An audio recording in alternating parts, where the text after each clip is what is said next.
तर आजचा हा खास व्हिडिओ आहे मराठी ट्विन फ्लेमसाठी।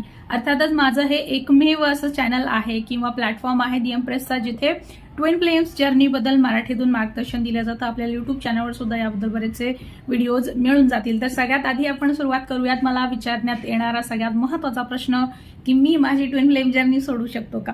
तर अजिबात नाही। कारण ट्विन फ्लेम जर्नी ही आपण आपल्या इच्छेने आपल्या मर्जीने घेतलेली नाही, तर आपल्याला त्यासाठी निवडलं गेलेलं आहे। त्यामुळे आपण ती आपल्या इच्छेने मर्जीने सोडूही शकत नाही।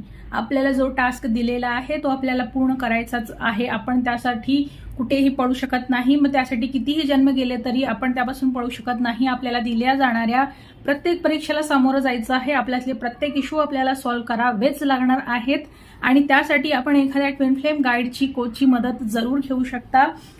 मी एक ट्विन फ्लेम गाईड आहे, मेंटॉर आहे। आपण नक्कीच मला त्यासाठी संपर्क करू शकता।